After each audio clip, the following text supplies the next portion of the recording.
Welcome to another episode of No Cap with the Boys. We're all here. How are we? Thanks, Ben. And as always, this podcast sponsored by Body Envy Massage, Sydney's #1 mobile massage service. Boys, what's cracking? Jacob? Hey, boys. Good to be back again. Big week of footy gone past and a lot that's happened over the past few days too. So I'd imagine there'd be a fair bit to talk about.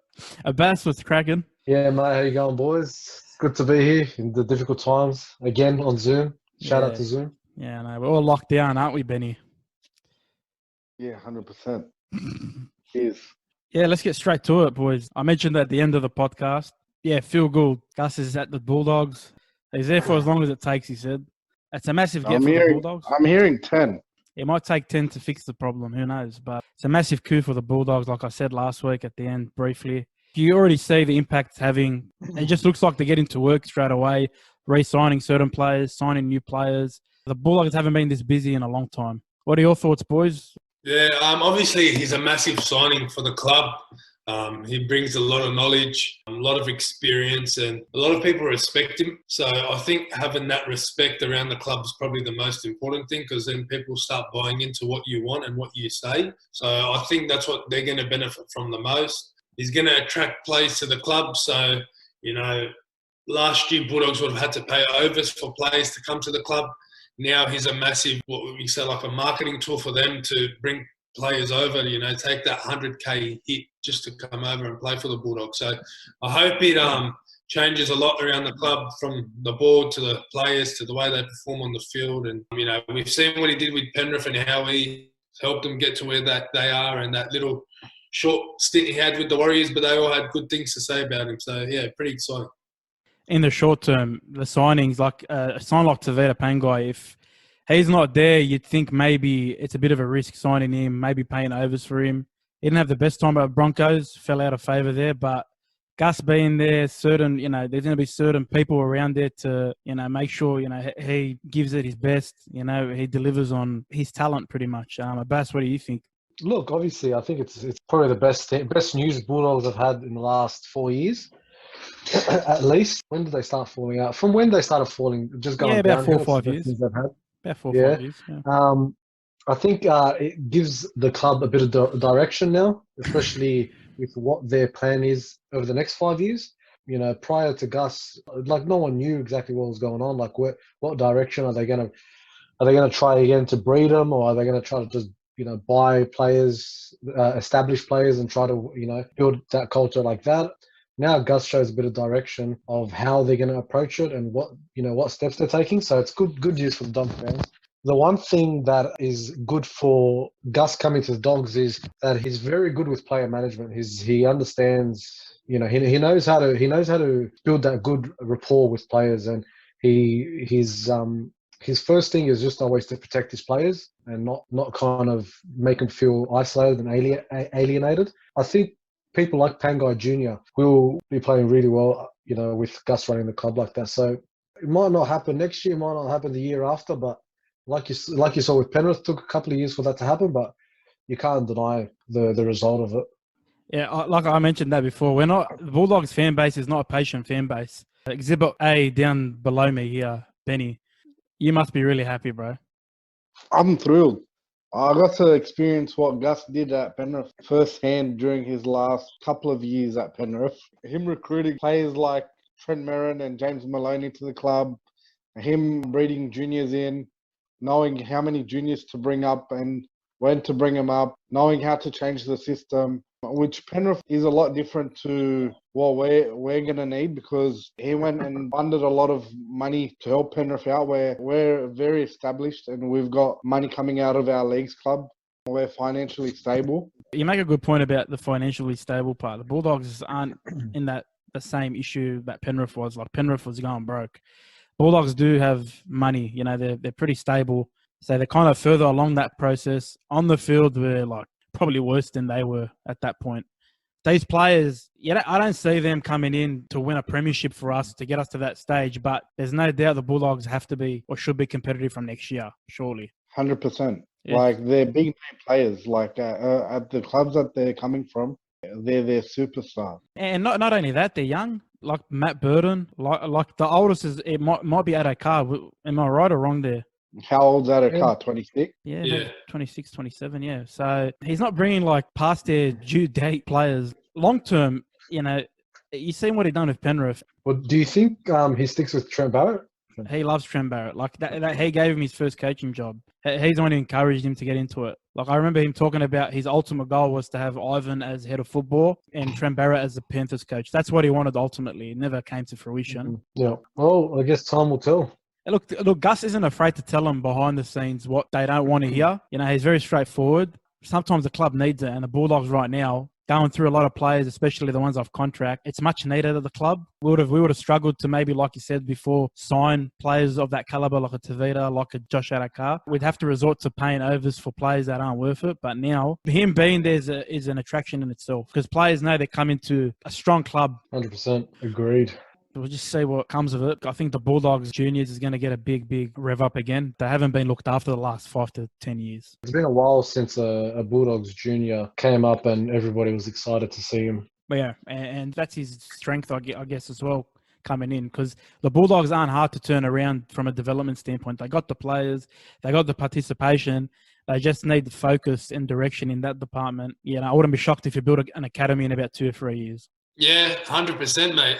Like they've obviously got Belmore at the moment, which is they've got great facilities there. I think it's probably one of the best up there with the Broncos. I mean, all the equipment and everything they have there. But yeah, like their juniors probably haven't been to the standard that they would have liked over the past few years. And I don't know if that's because other clubs are poaching their juniors or what it is, but a lot of Bulldogs juniors have gone on to do good things for clubs at the moment as we speak. Like for example, Red Marnie at the Eels, he was a part of their SG ball side and under 20s, and unfortunately weren't able to hold on to him. And now he's probably one of the top 5 hookers in the game. And if the Dogs held on to him, we probably wouldn't have a hooker crisis at the moment. So just little things like that. And I think Gus, with his knowledge and experience, he'll be able to fix that for the Dogs. And so I think it's a very exciting time.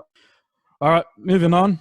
Talking about Pangai Jr. a bit before. We know he's going to the Dogs 2022, but the news just came out he's going to be at the Panthers for the rest of 2021. Am I right there or wrong? Yeah, is apparently. Yeah. Yeah, so... He's filling in for James Fisher-Harris, who had to leave the hub and the bubble to come down to be with his wife, who's giving birth soon. Well, congratulations to him, but I don't think they're just playing for 2 games there. I think they're going to use him as much as they can and get the best that they can out of him. Yeah, I think he'll be a better replacement than Eisenhuth at the moment. He's your favourite, isn't he? I thought he was your favourite player. Eisenhuth, he's one of a kind. He's like Tolman. I think, well, first of all, I just want to mention that this is another Penrith player that the Bulldogs are snatching from us. So, but yeah. You can't have them all. You can't have them all, mate. Apparently Bulldogs can. One of the boys, Tony, a big fan favourite here on the show, he mentioned that he doesn't find it fair that, a player of Pangai's caliber, a young talent, goes to a big club like that just to make them even better. It's a slippery slope, man, because, if a big club needs to cover an injury, you'd say that this system works, the loan system. But, if a team's already near full strength in certain departments and they just, build on top of that to make themselves even stronger, it does seem a bit unfair, doesn't it? Yeah, I mean, you're giving more power to a team that's already powerful. So obviously it's, especially with all the ridiculous margins throughout the season between, the top 2 teams, Melbourne and Penrith with everyone else, it's a bit of overkill now. Look, at the end of the day, if it's legal, Penrith's obviously going to use it. So I don't agree with August deadline. That's ridiculous. I think it used to be June, right? It was always June 30, yeah, but, June 30, August 1 makes it even, ridiculous. It's pretty much... Yeah, it's a couple of weeks out of the finals. 3 rounds, 4 rounds to go. Yeah. This could easily backfire in the Penrith. Hasn't played in a while, hasn't it? No doubt. No doubt it can backfire. But you're not getting an over-the-hill star. You're not getting someone who is past his best. This guy's just about to hit his prime. It does seem unfair, doesn't it, Jacob? I think so. But then again, Penrith have the money to spend, so why not, Good on them. And it's not like they're spending that much. Well, the rule is that they value his worth over 3 months, and if Penrith have the salary cap space for that, so his actual value, they can't just give him 100K and tell him come win a premiership with us. So there's actually a salary that or whatever his salary is, and they divide it over 3 months. And if that is what they're offering and it's available in their cap room, then they're allowed to take him. So I think that's the only reason why Penrith were allowed to take him, was that cap was a bit free, so they could use it. But yeah, it is over the top. Yeah, like you're hearing stories about like Milford to the Eels, Coates going to the Storm early. Like, let's just do whatever the hell you want. Pick up anyone that's out of contention for the finals. It seems a bit stupid, honestly. There should be a cap on it, like 1 or 2 players. I think the NRL will understand or sort of see what's going on here, and you'll probably find that next year that these rules will change. I think June 30 is perfect. You know, you're only sort of halfway through the season. It defeats the purpose of making sure you got good depth, making sure you know that resilience factor in your squad, in your club. There's no point. Like players don't want to change teams to go to, like, these players that are leaving these bad teams. They're not going to go to, like, say a Sharks or a Dragons, battling to make the 8. The only teams they'd accept going to are the top teams. Oh, well, I don't know. I think Pangai Jr. would have gone to another team, even if they weren't top 4, top 5. I think he just wanted to really just go out and play, because realistically, if Broncos didn't tell him we didn't need you halfway through the season, he would have finished playing the rest of the season. The only reason they've benched him is because they're looking future-wise, right? They're like, all right, well, he's not going to be here next year. Let's put people that are. So for him, I think it's just more like, bro, I want to play. You know what I mean? I want to play. And of course. If he got picked up, like if Dragons wanted to offer him 3-month deal, I think he would have done it. Why wouldn't he? Everything's in Brisbane or in Queensland anyway, so it's not really going to affect him per se, because it's all in Brisbane. It's all in Queensland. But he gets a really good opportunity to win a ring. It's a bit like NBA. That's It's like the NBA. The top teams trading for like a stars. The mid-season deadline, and they make a big difference towards the end. That's the question. Doesn't NRL have some sort of policy where you have to play a certain amount of games throughout the season to be eligible to get that ring, no matter what? No, only if you play the grand final. Mm. Oh, okay. You'd think they'd have something. They have no rules.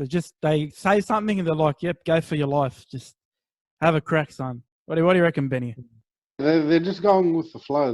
There's nothing written in stone. So, like, I think whoever's in the grand final gets a ring, but I think some teams buy a ring for certain players in their team. Like for the Rabbitohs, didn't we hear rumours that they bought a ring for Isaac Luke because he didn't play in the grand final? Yeah, he got a special ring. He didn't get an NRL ring. No, Russell Crowe made him Crowe made him a ring. Yeah, but I think Uppy was telling me that there's no before. So during like when Thurston got the ring over Price, before it used to be just the starting 17 used to get a ring, but now they've changed it. So the NRL will give the team 17 rings for free. They don't pay for it. Every ring after that the NRL or the team wants to give, the team has the option to. They just have to pay for it. And you'd think they would pay. Like they'd get their assistant coaches, they get some of the squad. They would do that. Well, I think the assistant coaches and the coaches are all part of the ring process. I think it's more about the extended squad. So like the 18th, 19th, 20th men, people that have played probably vital roles or multiple games throughout the season and helped the team throughout the season, and it's just unlucky that they couldn't play the grand final too. No. So yeah, I think it all comes down to the team. If Pangai Jr. plays, like for example, if Pangai Jr. plays the grand final and Eisenhuth misses out, I'm pretty sure Penrith would give Eisenhuth a ring just because he's been there for the whole 18 rounds kind of thing. You know what I mean? You should start a campaign for him. I probably should, Matty? Like you said before, it might backfire for some teams. There's still, still about 9 days left till the deadline's done. You think deals are going to be done in the next week for certain teams? I think Aaron Woods is another one. Aaron Woods, yeah. Where's he going to? There's talks he might go to Melbourne. There you go. I mean, just like Kevin Durant going to the Warriors or LeBron James going to Miami. Yeah. Same bullshit. No, what am I? No, sorry, that's disrespectful. I mean, Brian Scalabrine going to Boston or friggin' James Jones going to the Heat just to steal a ring, sit on the bench, wave the towel. Look, at the end of the day, I still think it could backfire for the Penny Panthers just because Pangai Jr., while he's a very strong runner, he does have a lot of mistakes in his game. And Penrith kind of like, especially when Cleary's there, they're very structured team. They, Cleary and Luai, they turn it up when they see the opportunity to, but generally they're more structured, just kind of hit up, get to your set, get to your position, and then, build on that. And he might come in there, not having any preseason prior, not playing with these guys prior to that. might try to throw a bit of offloads that might not be on, and it could affect them. Doing that against a team like Melbourne might put them in big trouble. So you never know how it's going to turn out with that. But no, I guess we'll see what happens. That's it. We'll see what happens. A lot of movement will happen. Just moving on quickly, the Tigers, Fox League released a documentary, The Wild West, I think, Tales from Tiger Town. I think that's what it's called. We've all had a look at it. Some of us seen most of it, all of it. It's interesting. The NRL don't do this sort of stuff, man. We've been crying out for stuff like this to make the game a bit more interesting, make the game a bit more appealing to other fans. You see it in the NFL. The AFL always do it. Soccer, and like I said, the NRL don't really usually do it. It was pretty interesting. Yeah, I thought it was great. A lot of fans would definitely want to see stuff like that, and it sort of gives you an insight into what goes on behind the scenes. What's said at half time, and like for coaches as well that are watching that want to be future coaches or coaches in the future. Like what Maguire says to him isn't anything too advanced. Like he just talks normal stuff that everyone would say, and it was a real eye opener. And I really enjoyed it. Even his reactions, that's what we always see it. You don't hear it, during a game. You just hear it. He's riding every emotion, he's like a fan man. He's just reacting like us. So it was awesome to see. I reckon I wouldn't mind seeing Trent Robinson, just because very smart sort of businessman, the way he talks. And I'll tell you something. A lot of good teams wouldn't do it. It would have. I don't know if it'd be interesting. Like I guess it'd be interesting for some people, but the Tigers such an up and down team. It's a roller coaster. Yeah, there's always something going on. There's always something going on there, and they're dropping players, and there's an issue here, issue there. I'm shocked they've started. It was this season. I thought it was based on last season or something. The season's not even done yet. Yeah, well, I think so. They only showed 4 rounds, and I don't know if they're going to go to the end of the season. So surely, what if they make the finals? You'd want to see that. You'd want to see that emotion behind the scenes. I caught a bit of it, and most of the part that I caught was I don't even know who he was. He was just some guy that was at the game watching it. Up. Don't know who he is, but I saw a bit of emotion from Maguire. Yeah, look, it's tough because he's a good coach. You saw it with I know Rabbitohs had a great squad in 2014, was it 2013?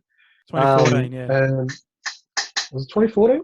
That one, yeah. But that period, 2012, when he first came in, 12 to 14, yeah, they were awesome. Yeah, so you can see he's a good coach.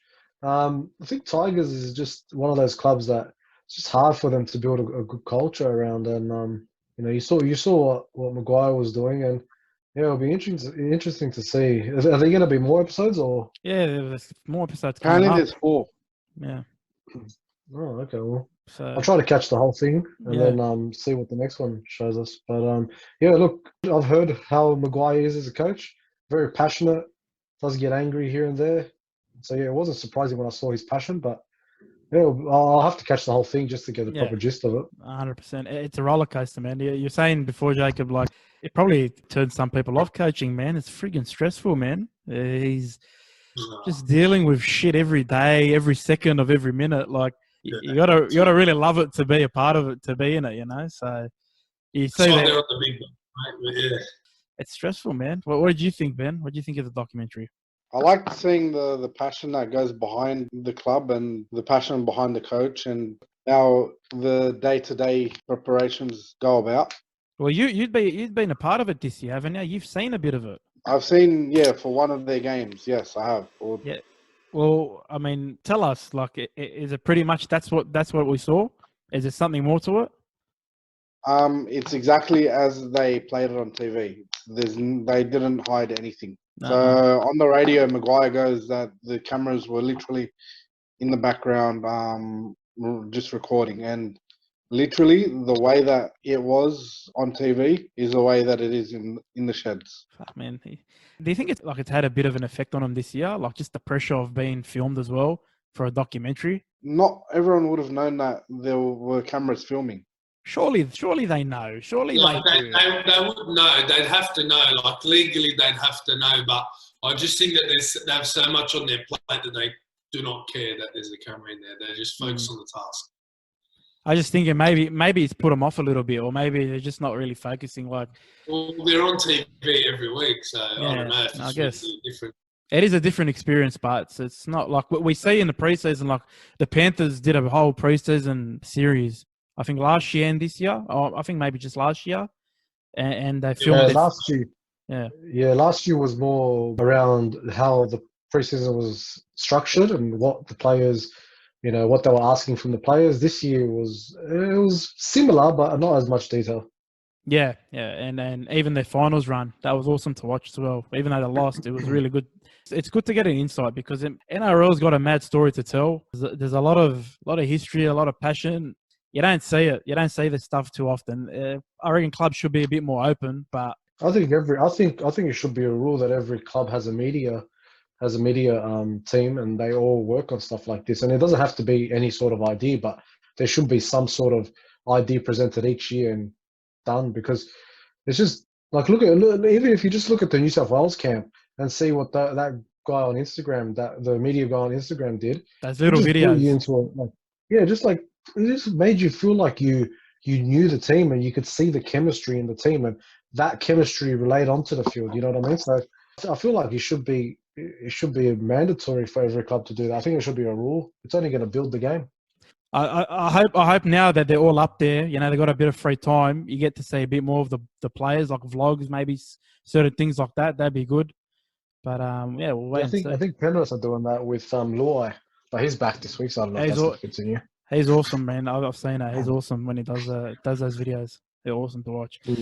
All right, boys. We'll just take a quick break. Here's an ad from our sponsor.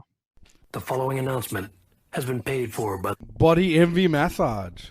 So we do massages all over Sydney. We're mobile. We come directly to you. We take bookings over DMs and text message. You can find us on Instagram and Facebook. We've also got a website, bodyenvymassage.com.au. On Insta, it's Body Envy Massage. Facebook, it's Body Envy Massage 17. We're mobile all over Sydney, so we travel to the north, to the east. Sydney's number one. Sydney's number one. You can't get better than this guy. And we're back. It's time for the preview, boys. Round 19 of this crazy season. Thursday night, Seabus Super Stadium. Parramatta versus the Raiders. Big out for the Raiders. Their young star, Xavier Savage, is gone for the season, unfortunately. The shoulder injury. I think everyone put the eye on him, man. He had a great game last week, and he's gone. He's already gone. And Jack Wyden's out. Also, Parramatta, Opacek is out. And Junior Paulo and Blake Ferguson make their big returns. Mitchell Moses? Oh, yeah. Shit, sorry. Mitchell was out last week, wasn't he? Yeah, but he's still out. He'll be out for another 5 weeks. Well, that's right. He apparently broke his back and played with a broken back for 70 minutes. Talk shit now, haters, wherever you are. Keep talking shit. Fucking guy literally carried New South Wales the whole game. Parramatta or Canberra, boys? I'm going Para. I'm with you on that one. Wow, he's with Para. Shocker. And I'm gonna put it by 20. This guy just full switched up. Oh, it's because Moses is out, I think. Yeah, fair enough. Okay, I get it now. Bass? Yeah, I'll go Para too. Jacob? Yeah, I'll go Para. I think I was just too strong last week, and Canberra have too many good players out, so I can't see why they'll lose this game. They've got a debutant as well in the centres, Will Penasini, another junior, Rouse Hill Rhino. So that's the third one from the club making their debut this year. Making noise there. Yeah, so. Brad Arthur loves going to the Rouse Hill Rhinos, eh?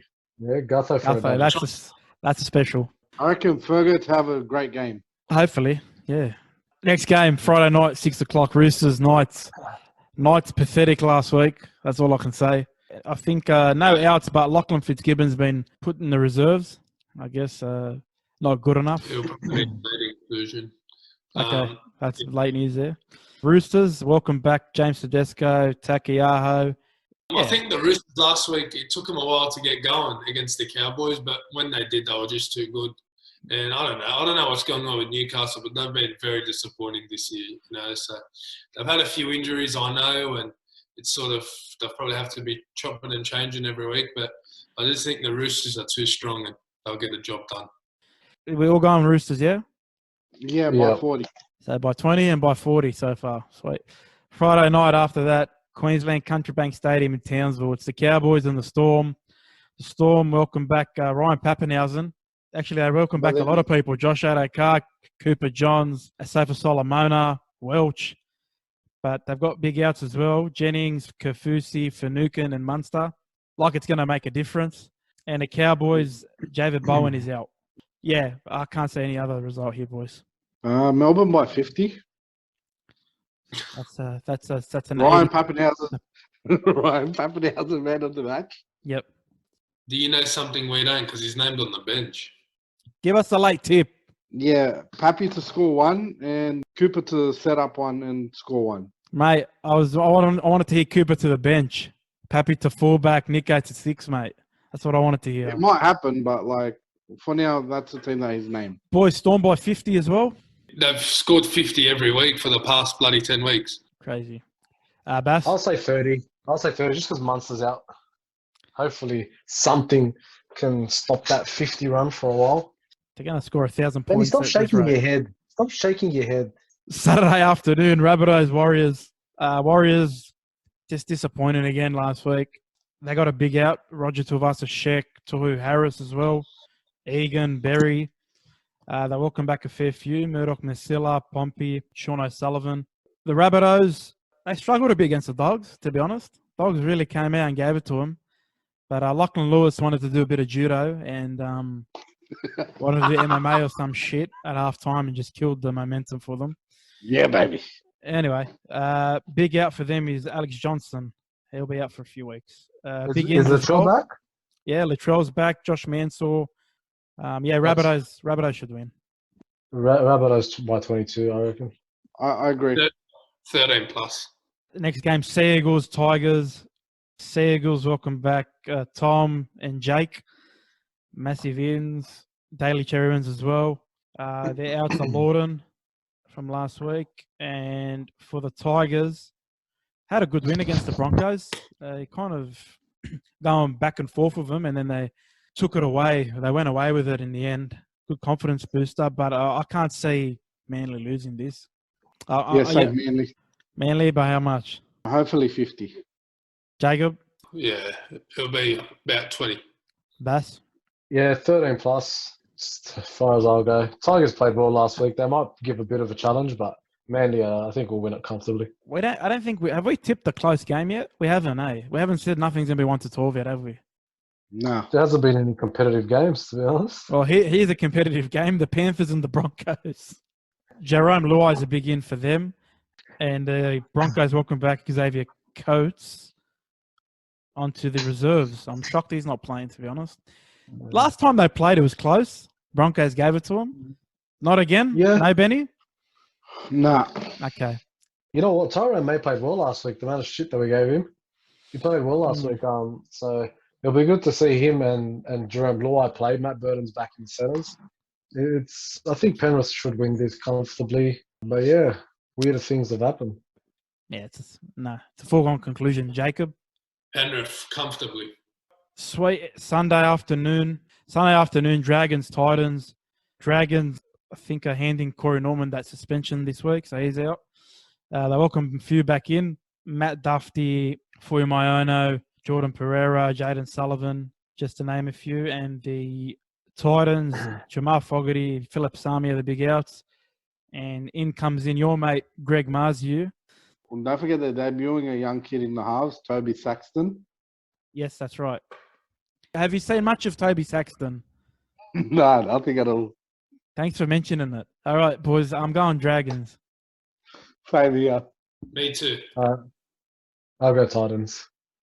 Mix it up a bit. Ooh. Last game at the Gold Coast. Bulldogs, Sharks. Bulldogs, like we talked about, played well last week. I think who's back in? Jerry Marshall King's back in. Is that right? Yep. Yeah. And Sharks, their big out is Aiden Tolman. It's a massive out for them. Edra Fafita comes into the squad. Magulius. I'll go Bulldogs. Why not? Yeah, Bulldogs too. It won't be a close one. Wait, did I just hear right that he's tipped Bulldogs to win comfortably? Yeah. Sorry, say that again. Bulldogs to win comfortably. How comfortable? 18 points. Jesus Christ. Jacob? I reckon we'll win, but not by that much. The most I can see Bulldogs winning by, which I'm tipping Cronulla here. I think Cronulla will win. But I think the most that Bulldogs could win by is 6 points. I think Benny's margin differential right now is at about 500 for the weekend. Look, I'm telling you right now, I wish Benny starts his own betting company and just gives me good odds because his margins are terrible. Thanks, boys. Appreciate it. Thanks, Ben. Thanks, boys. Thanks, mate. Thanks, Jacob. Cheers, Thanks, boys. Beth. Yes, shut up, Fred. We'll see you next week.